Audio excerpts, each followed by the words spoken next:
Hello, everyone. Happy Friday. It's already almost the middle of April. I'm amazed how quickly this month has already gone by. A couple notes today. We are hurling towards the completion of the museum renovation project. We're scheduled to be completely done with that next week. And then we're going to be making plans for our public reopening of the Museum of Making Music beginning June 15th. Public is going to be welcome back to that space. We're going to be doing some special things with our members and supporters, so stay tuned for more information about that if you are a member of the Museum of Making Music. If you're not, please visit our website, museumofmakingmusic.org, and learn how you can join up and learn about all the special activities we're going to be doing surrounding our grand public reopening mid-June. All right, for today, we are going where I have never been, and I assume that most of you may not have ever been either. We're going to be joined today by a handful. I'd say a handful, but it's a lot more folks than we're used to here at Mom and Home. Usually we just have one guest to welcome us, but we've multiplied that number, and are going to be joined by, you may remember, Henry Kaiser, guitarist, and he's also an explorer, an eclectic performer. He joined us last year to discuss effect pedals and what they can do tonally to the guitar. He's also helped the museum with our slide exhibition and our prior foot pedal sound effects, guitar effects exhibition way back when. I don't even remember what year that was. We'll have to talk about that later. But and then we're also joined by another former friend of the Museum of Making Music. I'm sure she's still a friend of the museum, but she has joined us before with her wonderful, wonderful music inspired by objects in nature, Cheryl Leonard. So she's going to be here with us talking about her Antarctic exploration as well as Henry. And then we had a special last minute guest, which we're super, super excited about, Mr. Gary Nero. I'm totally screwing up his name, Juniro, and he is an author, Coretta Scott King award-winning author for his books with young students and young adults. He also has had a movie just recently released on Netflix based upon one of his publications and his novels. So I'm going to let them talk more about it because I am not the expert on the subject matter. They are. But they have all been part of the Antarctic expedition. The formal name for it was, I don't remember, but I'm going to let them talk about it. All have been to the continent and done research there and come back with these amazing inspirations that have influenced their work, their music, their writing, and more. So without further ado, I'm going to welcome everybody. And to let you know, we're doing a little experimentation with all of these guests. I've modified our performance production sequences here. So if anything's a little off, please forgive me. I'm learning things as we're going along with all these new guests and all these new production techniques we're going to try out on today's Mom at Home. So welcome, everyone. How are we doing today? Good. Doing great, BJ. Good. My hat's off to you, sir. That's a lot of names and facts and figures to remember. So you did one heck of a job. And if I recall correctly, Henry, I think it was about 10 years ago, you were involved in that Art of the Stomp Box exhibit. That's when I came on board the museum. So I remember it very well. And in fact, to this day, those CDs are still selling. So kudos to you. Congratulations. And Cheryl and Greg, thank you, all three of you, for being with us here today. Wow. Like BJ said, this is a world that I've never been, he's never been. I think probably most people would say, that's amazing. I've never been there. And you all went down there as part of the Antarctic Artists and Writers Program. Did I get that right? Good. Okay. That's a mouthful right there. What an adventure. And Greg, I know viewers are really curious to hear about this, learn about it. Can you give us some background of that program? Yeah, so I am the co-chair of the Antarctic Artists and Writers Collective, which is a fairly new group made up of about 75 artists, musicians, writers, performers, who all have one very special thing in common, which is we've all gone to Antarctica on an Artists and Writers grant from the National Science Foundation, which is a very unusual thing. People probably wonder, like, why is the National Science Foundation sending creators to the ice? And it kind of goes way back to the original heroic age of explorers, people like Shackleton and Scott, who always took an artist, a photographer, or a writer on these expeditions because they needed somebody to tell the story of these grand adventures. These were front page stories back in the day. But the other thing they also did was, because they often had to winter over, is they often performed themselves, both theater and, of course, music was very important as well. And so I feel like this is a continuation of that. And we've all gone, this program has been going 40 plus years. Usually 1 to 3 creative people are sent to the ice to do a project of their own making. So we have an amazing range of incredibly talented people doing all kinds of crazy projects on the ice, on the ice, underneath the ice, in the ocean, in the atmosphere, and everything in between. So it's an amazing group of people. We have our first online exhibition right now called Adequate Earth, which I'm part of, and I encourage everybody to go check it out at aawcollective.com. And there's a bunch of wonderful stuff from those people in that exhibit, and you can check out everyone else as well.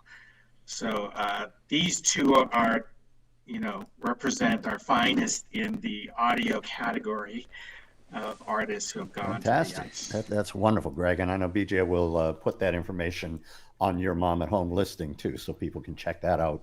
And yeah, as you said, there's quite an array: composers, writers, poets, artists, the whole gamut. What a tremendous opportunity. Now, one more question for you, Greg.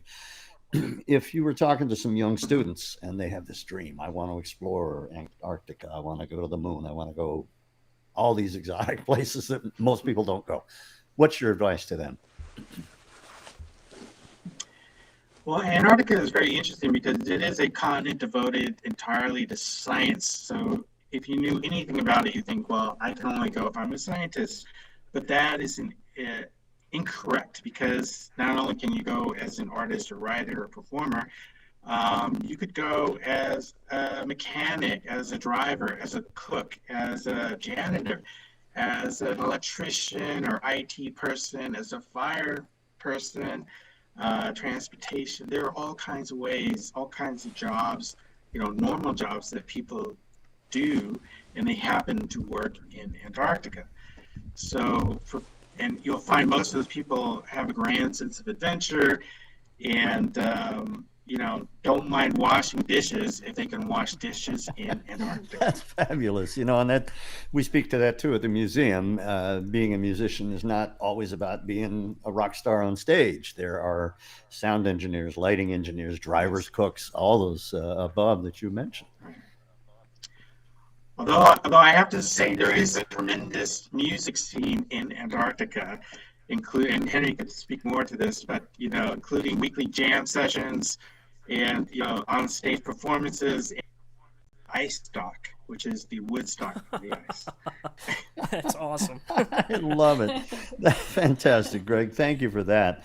And Henry and Cheryl, read through your bios, of course, and I mean they're fabulous. And I did notice a common thread. You're both searching for and you're finding music in places that people might not normally think of, not only geographically, Antarctica, but Cheryl and Henry, as we'll see in just a few minutes, you've created music that is, I would say, outside of the boundaries of most of the music that we're familiar with. So, Henry, if I could start with you. As BJ said, sure. We know you as an experimental musician. Your work with stop boxes and effects, you really create textures that are otherworldly. They're very captivating. So, as a guitarist, like most musicians, you grew up playing songs that are 1-4-5 progressions.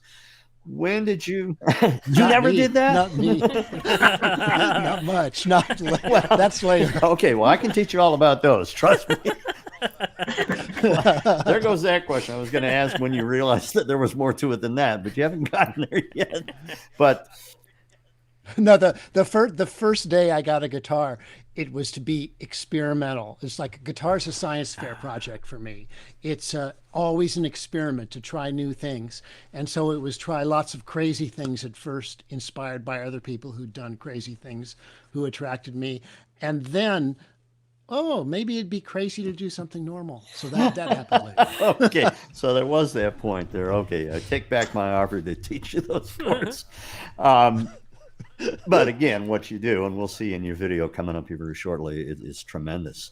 Now, Cheryl, what I saw watching your video, you've incorporated both the old and the new, and by that I mean combining early instruments such as bones and shells and feathers and stones, also going out and doing field recordings as part of this process. Let me say, before I get to the question, right now at the museum, our special exhibit goes all the way back to those beginnings that you are now bringing to people's attention today: bones, feathers, stones, for early methods of creating music. So could I ask you what exactly are field recordings? Yeah, so field recordings is going out not in a studio or on a stage and recording the sounds of the greater world. For me, I like to record the natural sounds, so I'm interested in the overall soundscape in a natural environment, as well as specific elements within that. So that could be wildlife, or the sound of wind, or the sound of ice, or the ocean, things like that. So not something played, but something that's just happening around us. In nature all around us. Mm-hmm. Do you incorporate then these field recordings with the pieces that you play on the instruments that you've created? Yes, they're really a fundamental part of the compositions I've made from Antarctic materials. I'm looking for what's inherently musical in the sounds that I hear in the environment, and then I build a piece out of those elements. So maybe there's a rhythm that the ice is making, and I want to accentuate that and develop it and make it become more of a musical piece. Okay.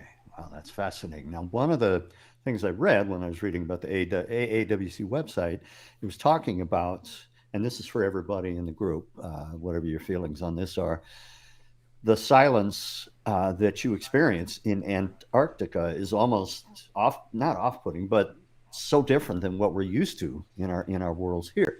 Do you find that because of that, you were almost hypersensitive to the natural sounds there in Antarctica? That's a tough word for me. Well, that was not my experience, but other people may have had a different experience, because when I was in Antarctica, I was on the peninsula and it was summertime, so it was actually quite noisy. Everything was melting and the animals were all doing their reproductive thing. So it wasn't very silent where I was.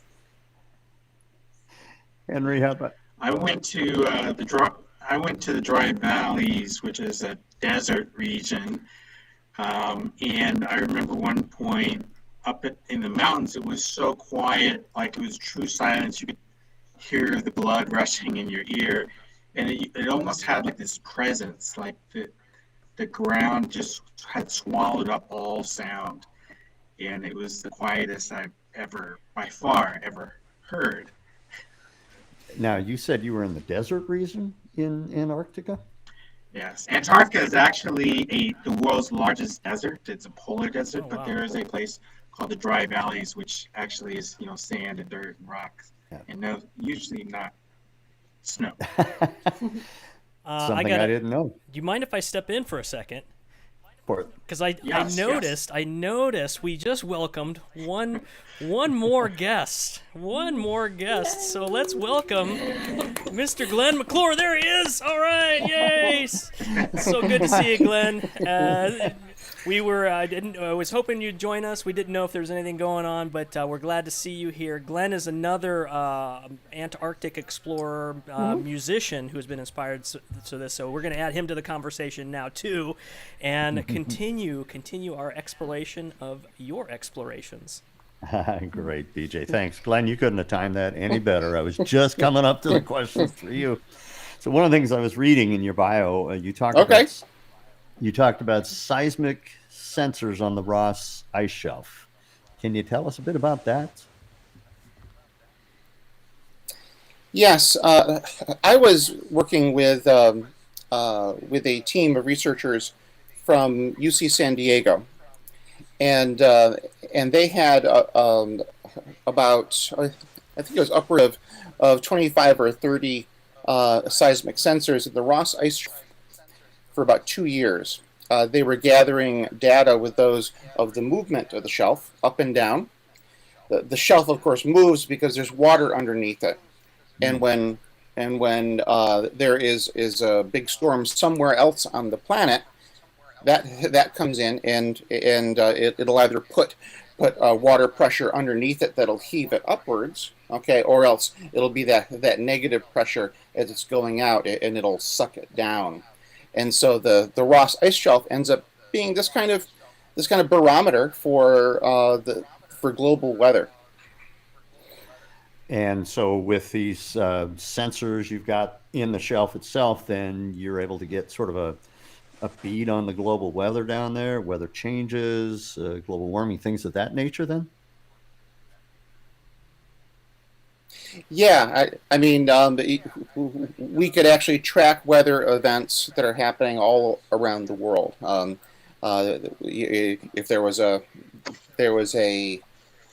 like for example, when these sensors were there, that was during the time of the tsunami in Japan, okay, and at Fukushima, and those sensors registered that event, okay, even though it was half a world away. Wow.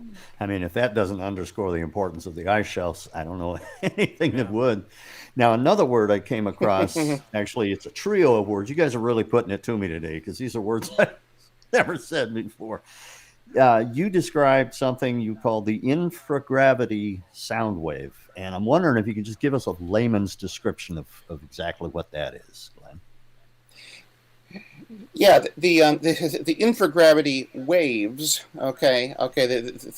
These are these waves of pressure that exist throughout the oceans on our planet, and this varying level of pressure is influenced by weather events around the world, and so because of that, these waves of an event like Fukushima, a long ways away, will actually affect the water pressure underneath the Ross ice shelf. And with that, my colleagues at UC San Diego, with Dr. Peter Bromirski, were able to measure this movement of the shelf, even though the shelf itself is, the size of France.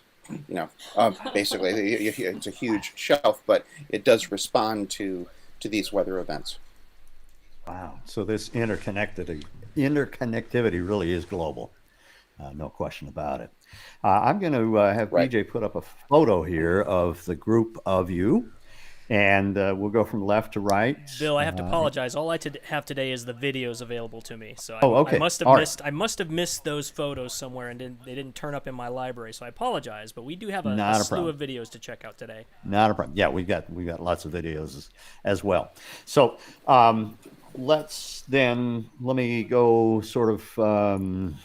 Cheryl, we'll start with you.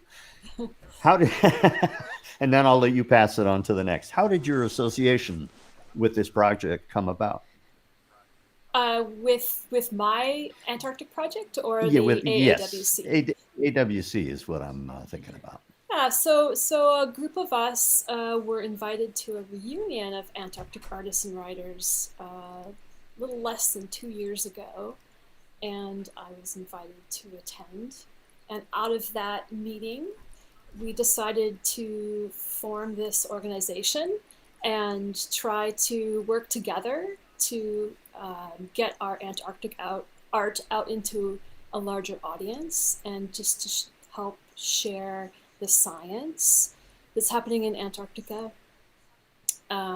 So we were all 4 of us here today were part of that reunion, and out of that was the seed for this new organization.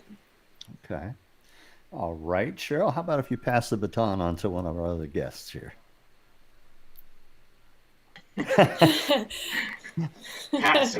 Don't be scared. Okay. Glenn, let's go with you. How did you become involved with the AAWC?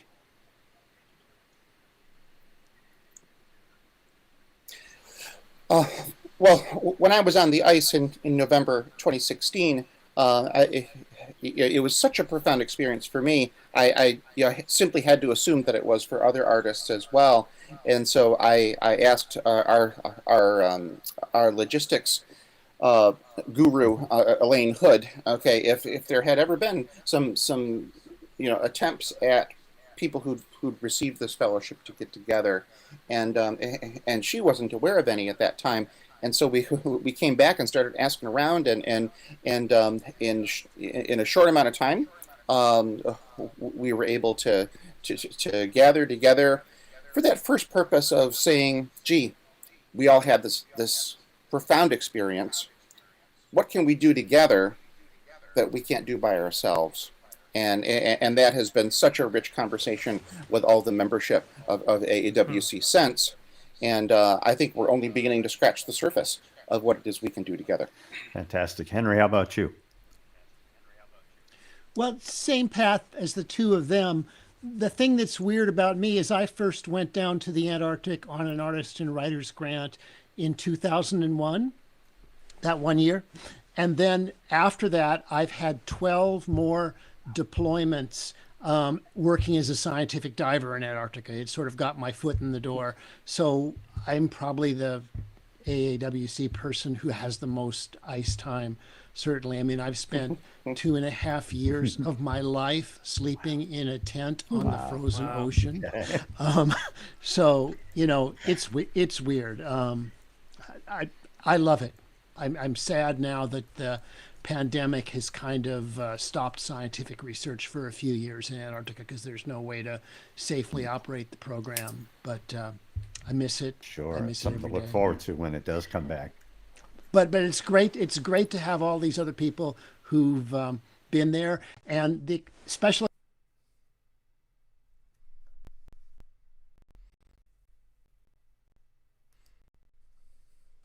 people like Greg would do the ice, and we'd meet them, and we'd take Greg when we went diving to interesting locations, and we got to share what we were doing with new artists and writers, like the family as they came down, even before there was this coalition. And it's an important thing to share the science and to share the wonder of that continent with people at home. Amen. And through art, that's the best way. What's so interesting to me is the dialogue that can now happen between different mediums, because normally, like hangs out with likes, or writers hang out with writers, musicians with musicians, artists with artists.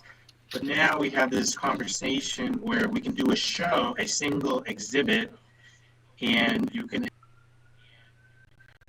painters with sculptors, with poets, with, novelists, and create a cohesive show that actually speaks to each other in a very unusual ways. That's something I really haven't seen anywhere else quite like this. Yeah, so I mean, you are all involved in such a unique project, and Henry, I liked what you said. The artists really are the ones who I think can present this the best, because you are looking at things from the lens of an artist. Cheryl talking about hearing the sounds all around you that become part of the music. I think as artists, we are more sensitive and more in tune with those kind of things. And we have some tremendous videos that we are going to share of your work down there.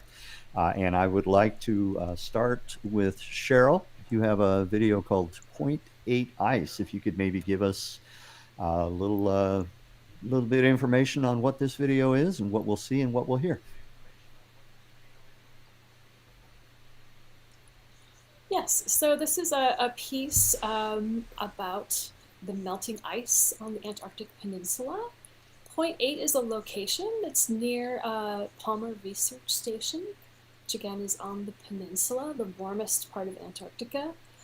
And one day I went out there in Zodiac, and we landed our boat, and I got my microphones out, and there were little pieces of ice that had fallen off the glacier and were floating in the water, in the shallow water right next to where I had beached the Zodiac. And I put my underwater microphones into the ocean and made this field recording of the sounds of the ice melting and the pieces of ice hitting each other and hitting rocks. And that became the seed of this piece. And so from that field recording, I did some editing of the field recording to sort of emphasize rhythms and melodies that were already in there. And then I added sounds from my instruments made from Antarctic natural objects. And so what you'll see in the video is me playing these Antarctic instruments. One of them is made from limpet shells, and the other one is made with Here we go. bones.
We actually had one of our Facebook viewers is like, "This is how cool is this? Love this environmental sound. Thank you for this." So they're very impressive, very impressive. So great that you've taken on this line of music. So that's awesome. It's just haunting, and then to understand the origin of it too is just it's impactful. So I'm glad for that music. Thank you, Cheryl. And what you're hearing as you hear the ice melt is you're hearing the air released. It's been trapped in that glacial ice for hundreds of thousands of years. So that's something to think about, how old those and genesis you of should that mention sound is. that no penguins were actually harmed in the making of this music. It's true. The bones were just laying on the ground. The penguins. Well, and so what dead. you're doing is that you're giving them new them. life by using their bones to create new music. That was fascinating, beautiful. I hope they look I'm at sure it they that thank way. you for it. We have a couple of questions I want to get in, and then Henry will talk about your video and screen that. But like any organization, the museum is very dependent on our volunteers. They are an amazing group of people. One in particular, 2 or 3 of them actually are with us every week. And so I have a couple of questions from Brian Donaldson, one of our volunteers. Glenn, I think I may throw this your way. His question is, the Earth has various gravitational fields. Do you feel any gravitational difference in Antarctica?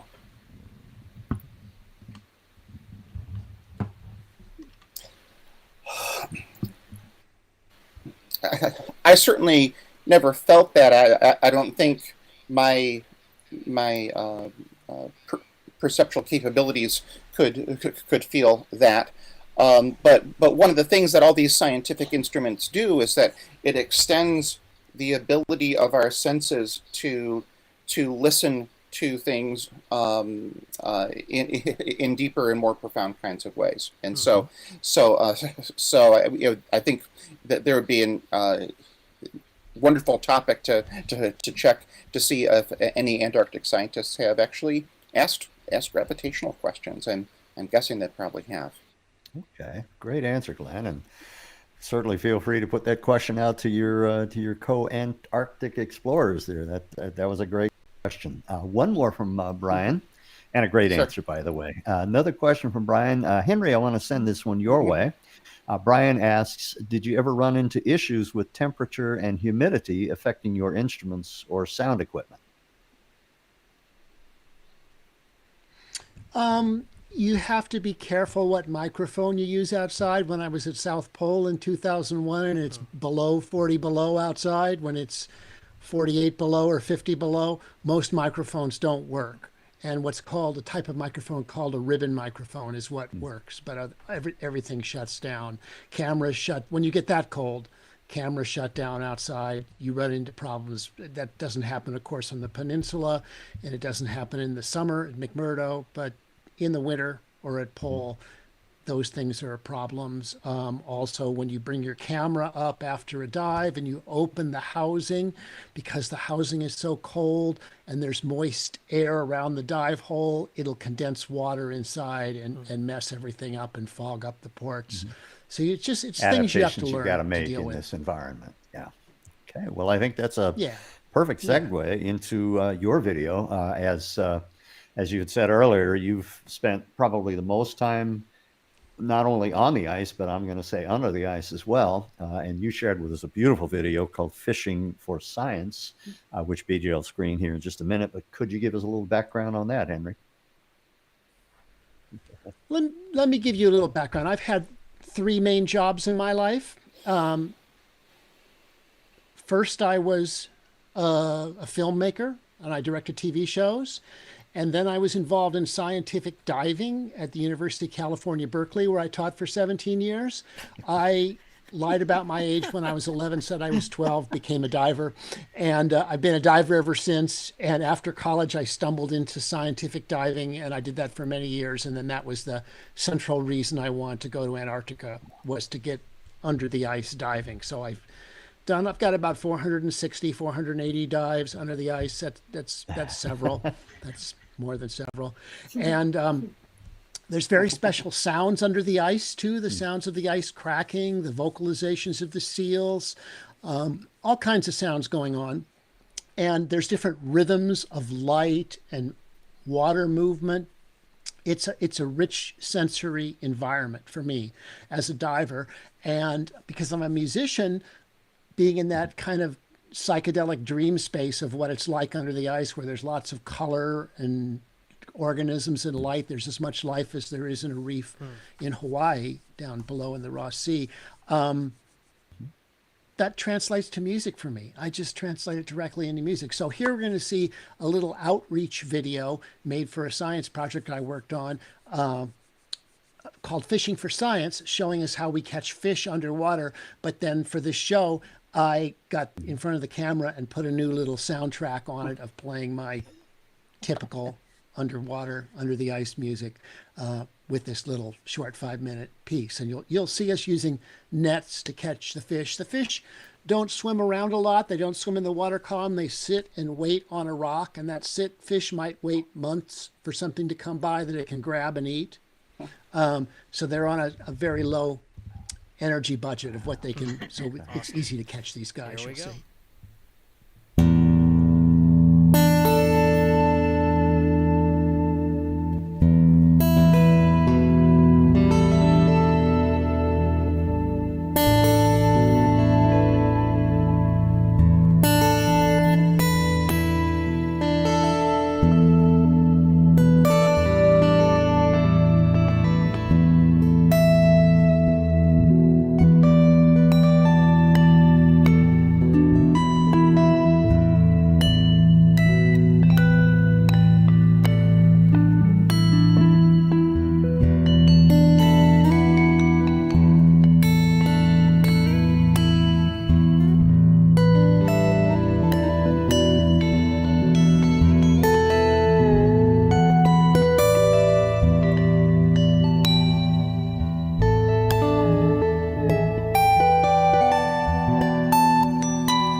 That's spectacular.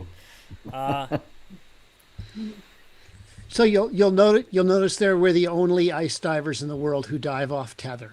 U.S. Antarctic program there in McMurdo. Everybody else under ice everywhere is on tether, but we have such great visibility that it's proven. Can you explain why you were capturing those particular fish?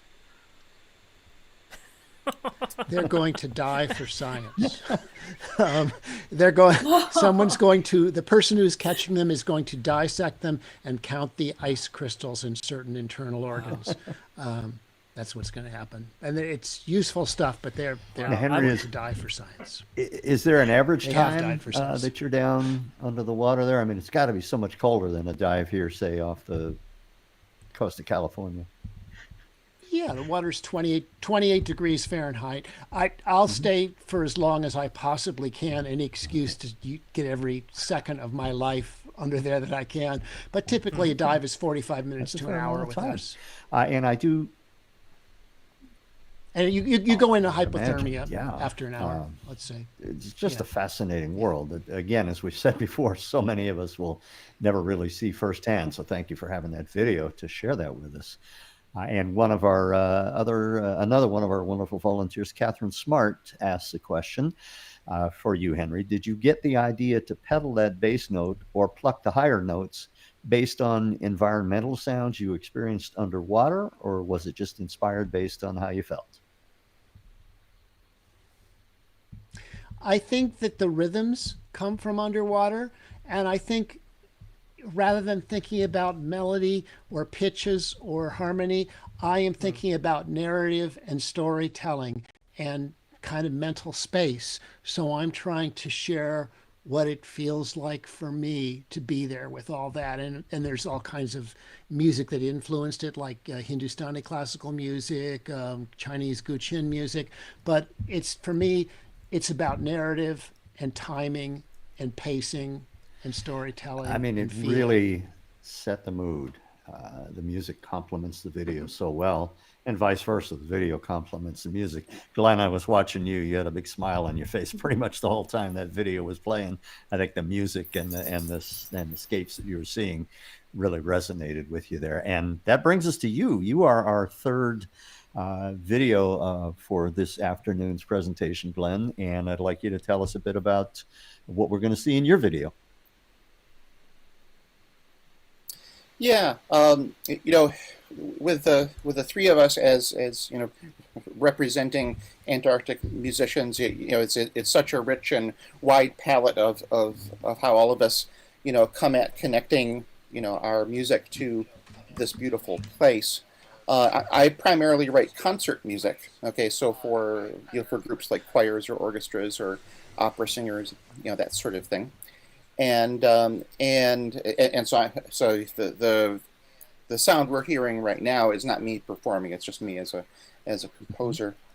And I was really interested in the process of sonification. Okay, this is the way in which musicians translate scientific data sets, lists of numbers, into sound. Okay, from the time that we're in elementary school, we learn how to translate a list of numbers into a picture, into a graph, like a line graph or a bar graph. But also sonification is emerging as a new way to analyze data.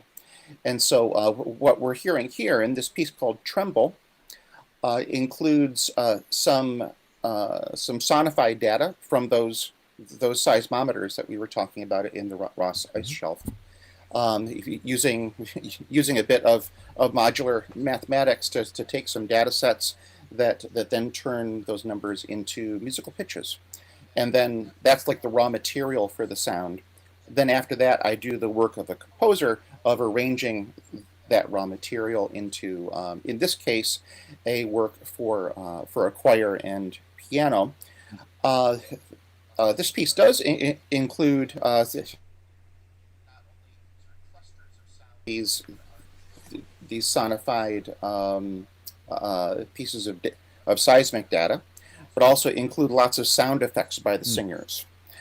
And when this was performed, actually the singers wrapped around the whole back of the auditorium. So as a sound travels from one singer to another, there's this sort of sense of direction coming around behind you. We don't get that as easily just with with the left and the right here, but a little sense of that. And the lyrics I wrote, okay, and the lyrics talk about how one movement, one tremble in one part of the earth can now be felt all over the earth and coming up through the movement of the ice shelf. So this is a performance by the SUNY Geneseo Chamber Singers under the direction of Jerry Floriano. Fantastic. Thank you, Glenn. I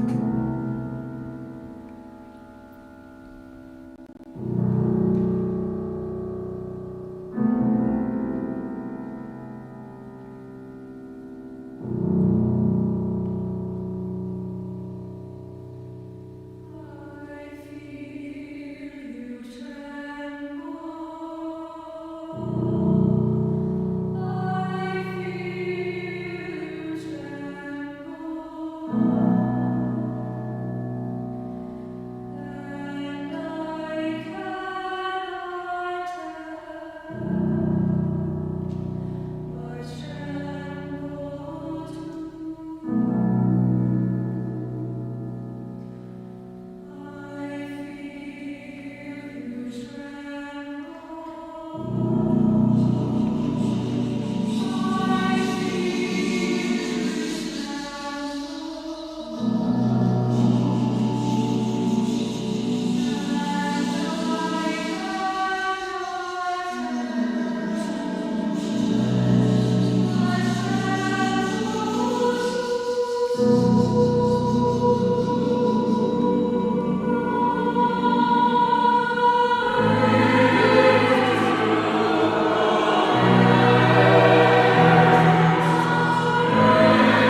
Another just amazing, haunting music. Now, clarify me. I don't want to. I'm trying to the word the shushing. That was the vocalist creating that wave of like wind and icy noise. Correct? Yeah, and they were creating it in a directional kind of way. So one singer would start it, okay, on the right hand side of the auditorium, and then it would travel around the back of the auditorium, and then make it back to the front. That's wild. Again. I mean, that would be something to experience in a live setting, to where it is literally surrounding you there. Glenn, I'm going to throw a question out here because it reminded me so much of my choir professor back at Cal State Long Beach, which is actually where my wife and I met. Did you ever come across a conductor by the name of Frank Pooler in your choral studies?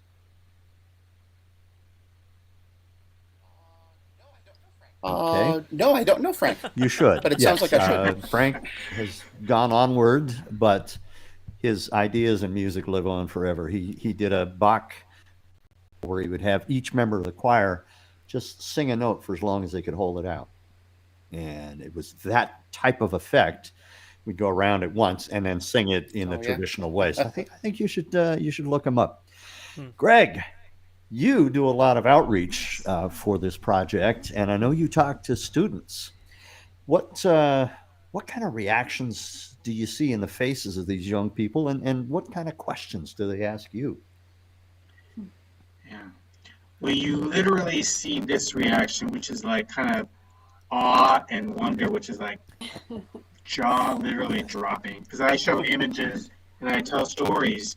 And just these three alone, because I like to show a range of, the artistic types that are able to go down there. And if I show Cheryl's instruments and I say that these are made of penguin bones and stones and tuning chords, it's like, whoa.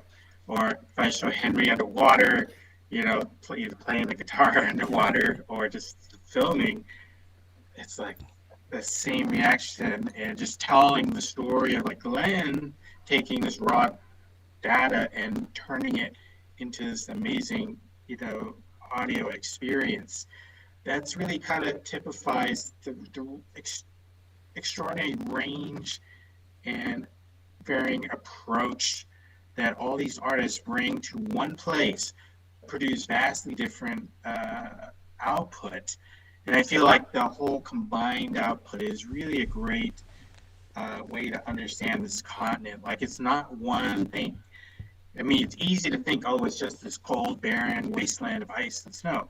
But there's so many degrees to it that I feel the real way to understand it, like you can understand it through facts and figures and history and all that, but through art, the expression of the creative brain, you really get, I feel like, the full emotional impact that this place has.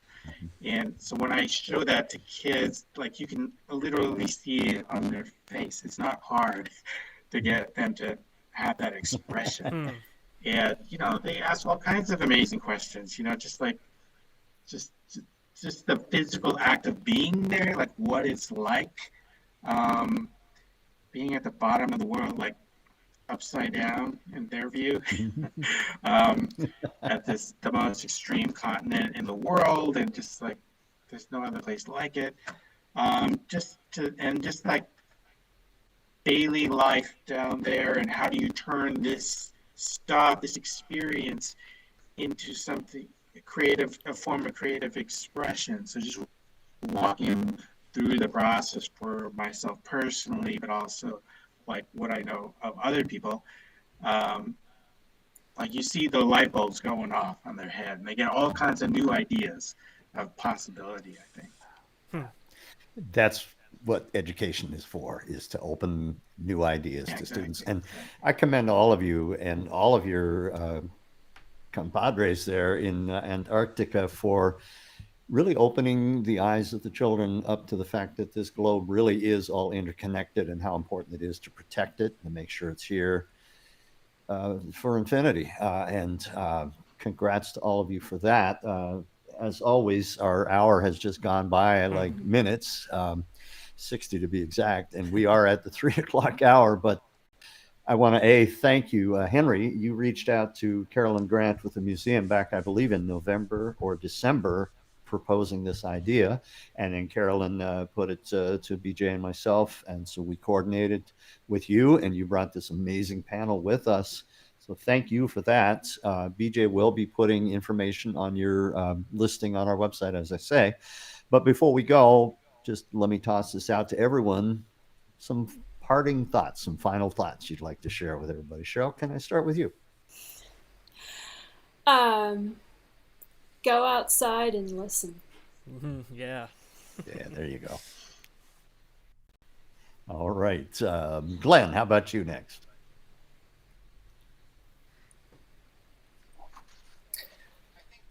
I think that the